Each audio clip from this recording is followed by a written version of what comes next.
घोषणा पत्र में ये कहा जा रहा है कि 25 लाख रोजगार हम देंगे, तो कहां 1 करोड़ और कहां अब 25 लाख।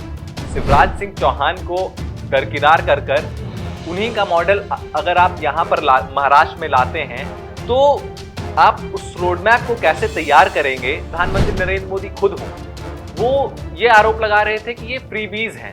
साथियों नमस्कार। अगर मैं यूं कहूं कि महाराष्ट्र के बेरोजगारों को और जो महाराष्ट्र में युवा हैं उनको 75 लाख रोजगार मिल चुका है पिछले 5 सालों में, या यूं कहें कि जब से बीजेपी की गठबंधन वहां पर जब से उद्धव ठाकरे के साथ टूटी और बीजेपी के साथ गठबंधन शिंदे गुट और अजीत पवार गुट का हुआ, तब से लेकर अब तक 75 लाख युवाओं को रोजगार मिल चुका है। तो क्या आप विश्वास करेंगे? मैं आपको इस बिंदु पर भी बताऊंगा, इसका तथ्य भी बताऊंगा कि ऐसा मैं क्यों कह रहा हूं। दूसरी बात, अगर मैं ये कहूं कि जो भारतीय जनता पार्टी या फिर जो भारतीय जनता पार्टी के केंद्र नेतृत्व है, चाहे वो मोदी हो, अमित शाह हो, जेपी नड्डा हो या फिर पूरा केंद्र नेतृत्व, जो हमेशा ये आवाज उठाता है फ्री बीज को लेकर, चाहे वो अरविंद केजरीवाल को घेरता हो या कांग्रेस को घेरता हो, लेकिन वो दूसरे राज्यों में जहां पर उसकी खुद की सरकार है, उनकी खुद की सरकार है, वो वहां पर यही चीज करते हैं। इसके पीछे की भी वजह बताऊंगा मैं आपको, क्योंकि जिस तरीके से अभी आपने देखा होगा, जो महाराष्ट्र में भारतीय जनता पार्टी ने जो मैनिफेस्टो जारी किया है, जो घोषणा पत्र, जो संकल्प पत्र भारतीय जनता पार्टी ने जारी किया है, उसमें साफ तौर पर यह दावा किया जा रहा है। अगर हम मुख्य के 4 से 5 बिंदुओं को उठाएं तो उसमें सबसे बड़ा सवाल यह आ जाता है कि 2019 का जो भारतीय जनता पार्टी का मैनिफेस्टो था, उसमें यह वादा किया गया था, उसमें इस चीज का जिक्र किया गया था कि अगर हमारी सरकार बनती है तो हम 1 करोड़ रोजगार देंगे। लेकिन अगर 2024 के मैनिफेस्टो को देखा जाए, जो कि आज किया गया है, जिसकी घोषणा आज की गई है, तो उस घोषणा पत्र में यह कहा जा रहा है कि 25 लाख रोजगार हम देंगे। तो कहां 1 करोड़ और कहां अब 25 लाख। तो इसका मतलब क्या ये बीजेपी ये मान के चल रही है कि जो हम लोगों ने 2019 में ये दावा किया था, ये वादा किया था जनता से कि अगर हम सत्ता में आते हैं तो 1 करोड़ रोजगार देंगे, तो क्या उसका बचा हुआ ये 25 लाख है, या फिर 1 करोड़ पूरा मिल चुका है रोजगार, उसके अलावा ये 25 करोड़ रोजगार है? तो भाई साहब, महाराष्ट्र में कितनी बेरोजगारी है? अगर वहां पर 1 करोड़ या फिर 75 लाख लोगों को रोजगार मिल चुका है, तो वहां के लोग दर दर क्यों भटक रहे हैं? खैर, ये जांच का विषय है, ये आंकड़ों की बात है कि अब इस पर मंथन किया जाएगा, या फिर अब जब सरकार से सवाल किया जाएगा, बीजेपी से सवाल किया जाएगा, वो किस तरीके की बात करते हैं वहां पर जाके, वो देखने वाली बात होगी। अगर हम वही दूसरे बिंदु पर आ जाते हैं, फ्री बीज, दूसरे राज्यों की अगर बात करें, अगर हम एक उदाहरण लेते हैं दिल्ली का, जहां पर बिजली को लेकर और तमाम तरीके की जो पानी का बिल और इन सबों को जब माफ किया जा रहा था, बिजली बिल जब फ्री की जा रही थी, तो भारतीय जनता पार्टी लगातार ये आरोप लगा रहे थे या फिर प्रधानमंत्री नरेंद्र मोदी खुद हो, वो ये आरोप लगा रहे थे कि ये फ्रीबीज हैं, ये मुफ्त की चीजें दे रहे हैं, जिसको लेकर आर्थिक तंगी राज्य में आ सकती है। तो क्या ये आर्थिक तंगी महाराष्ट्र में नहीं आएगी? क्योंकि घोषणा पत्र में इस चीज का जिक्र है कि जो बिजली बिल है उसमें 30% का राहत दिया जाएगा। तो क्या ये 30% जो है वो फ्रीबीज में काउंट नहीं करेंगे प्रधानमंत्री नरेंद्र मोदी या भारतीय जनता पार्टी? एक सवाल ये। और अगर आप फ्रीबीज को अगर अच्छा मान रहे हैं या फिर उसमें राहत दे रहे हैं, तो एक काफी बड़ा सवाल ये उठ जाता है कि आप कांग्रेस चाहे हिमाचल में जो कुछ भी कर रही हो, या फिर खरगे का जिस तरीके से बयान आया, उस पर भी भारतीय जनता पार्टी बिल्कुल खुले तौर पर आ गई और बिल्कुल विरोध करने लगी। तो एक तरफ आप ये सपना दिखाते हैं कि महाराष्ट्र को 1 ट्रिलियन का इकोनॉमी हम बना कर रहेंगे, लेकिन वहां पर भी इस तरीके की फ्रीबीज ये किस हद तक सही है, ये एक बड़ा सवाल है। अगर हम एक और पॉइंट की बात करें, जो घोषणा पत्र में कहा गया है कि महाराष्ट्र में जितने भी सारे परिवार हैं उनको जो बाजार में उतार चढ़ाव देखने को मिलते हैं उससे राहत मिलेगी। जो आवश्यक वस्तुएं होती हैं उनका जो मूल्य है, उनका जो प्राइस है उसको सेम रखा जाएगा। मतलब चाहे मार्केट में कितनी भी उतार चढ़ाव रहे लेकिन उस मूल्य को सामान्य रखा जाएगा। तो क्या ये चीज सिर्फ महाराष्ट्र में ही देखने को मिलती है, बाजार में जो उतार चढ़ाव होता है? क्या देश के अन्य राज्यों में या फिर दूसरे राज्यों में महंगाई का या बेरोजगारी का जो ये आलम होता है उसका कोई फर्क नहीं पड़ता? क्या महाराष्ट्र के ही लोग इस देश के असली नागरिक हैं जो उन्हें इतनी सहूलियत दी जा रही है?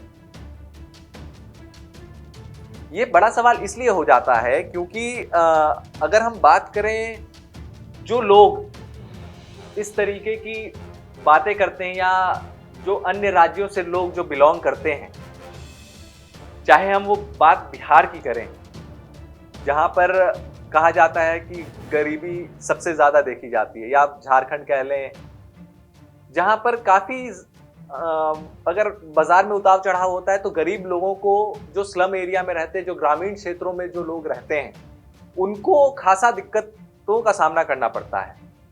तो क्या ये उनके लिए एक बड़ा सवाल नहीं उठ जाता है कि ये सहूलियत सिर्फ महाराष्ट्र वालों को ही क्यों, इस देश के अन्य राज्यों के लोगों के लिए क्यों नहीं? वहीं अगर हम आगे मैनिफेस्टो की बात करें तो एक उसमें जिक्र है मध्य प्रदेश मॉडल का, जो लाडली बहनों को 2100 रुपए देने की बात कही गई है। अब अगर हम मध्य प्रदेश को देखें तो मध्य प्रदेश में जब शिवराज सिंह चौहान का जो ये मॉडल कहा जाता है कि उनका ये मॉडल है, तो जब वहां पर लाडली बहनों को जब दिया जा रहा था तो 1000 रुपए से उसकी शुरुआत की गई थी। अभी कहा जा रहा था जो मुख्यमंत्री हैं मध्य प्रदेश के, उनका साफ तौर पर कहना था कि इस जो अमाउंट है उसको बढ़ाया जाएगा। अभी सूत्रों की अगर माने तो उसको बढ़ाकर 3000 तक किया जाना है। लेकिन यहां पर 2100 आप लाडली बहनों को दे तो रहे हैं, लेकिन ये मॉडल है शिवराज सिंह चौहान का।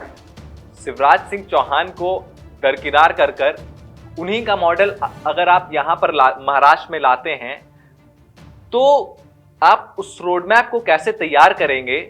क्योंकि एक तरफ कहा यह भी जा रहा है कि एक तरफ इन लोगों ने घोषणा तो ये कर दिया कि लाडली बहनों को हम 2100 रुपए प्रति महीना देंगे, लेकिन वही वृद्ध महिला के लिए भी इन लोगों ने 2100 रुपए का माफ कीजिएगा 2100 रुपए की बात कही है। तो क्या अगर वृद्ध महिला 2100 रुपए लेती हैं तो क्या उन्हें लाडली बहन का भी फायदा मिलेगा? यानी 2100 रुपए वृद्ध महिला के और 2100 रुपए लाडली बहना होने के माध्यम से, तो क्या उन्हें 4200 रुपए प्रति महीने का प्रति महीने सरकार की ओर से मिलेगा? ये एक बड़ा सवाल है। इस पर क्लियरिटी बहनों को भी चाहिए, महिलाओं को भी चाहिए जो इसका लाभ उठा सकेंगी। क्योंकि जिस तरीके से इस पूरे मैनिफेस्टो को अगर आप देखेंगे, जिस तरीके से डिजाइन किया गया है, उसमें कई सारे सवाल उठ रहे हैं। चाहे एक तरफ हम बात करें किसानों की कर्ज माफी की, किसान कर्ज माफी एक ऐसा मुद्दा है जो हर चुनाव में उठता है, हर चुनाव के मैनिफेस्टो में रहता है, चाहे वो भारतीय जनता पार्टी हो या कांग्रेस हो या विपक्ष की कोई भी पार्टियां हो। किसान का कर्ज माफी एक अहम मुद्दा रहा है हमेशा से, लेकिन उस पर कितना काम हुआ है ये बड़ा सवाल है। अगर हम वहीं दूसरी ओर आ जाते हैं कि एक तरफ कहा जा रहा है कि वर्ष 2027 तक 50 लाख लखपति दीदी तैयार हो जाएंगी, तो 50 लाख का आंकड़ा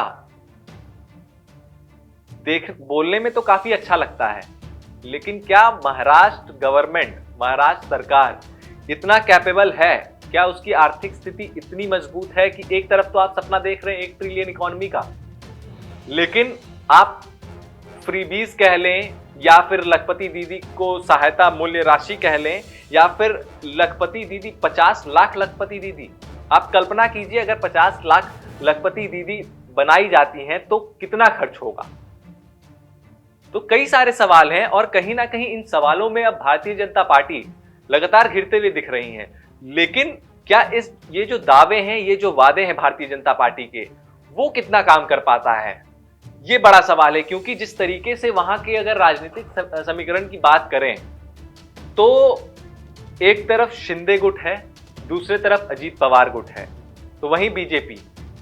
इन तीनों का जो गठजोड़ है उसको साधने में भारतीय जनता पार्टी कितना सफल हो पाती है, इस बार ये देखने वाली बात होगी। क्योंकि जो शिंदे का जो रोड मैप और जिन तरीकों की सीटों में जो सहमति बनी है, उस पर कहीं ना कहीं सवाल ये खड़े हो रहे हैं कि जो शिंदे के पास सीटें हैं विधानसभा के वर्तमान में, जो समर्थन देके उनकी सरकार बनी है, क्या वो उतना भी रिटेन कर पाएंगे, या अगर रिटेन नहीं कर पाते हैं तो क्या शिंदे गुट बैकफुट पे जाएगा। या 2019 में जिस तरीके से उद्धव ठाकरे के साथ बीजेपी गठबंधन में चुनाव तो लड़ी थी, लेकिन उद्धव ठाकरे ने फिर बाद में कांग्रेस और शरद पवार जी के साथ हाथ मिला लिया। तो क्या इस बार भी ये अटकलें लगाई जा सकती हैं कि बाद में कुछ और देखने को तस्वीरें मिल सकती हैं?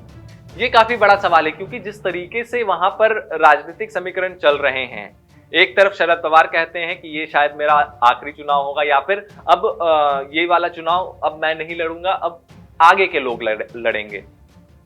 तो क्या अजीत पवार और शरद पवार वो भी मिल सकते हैं?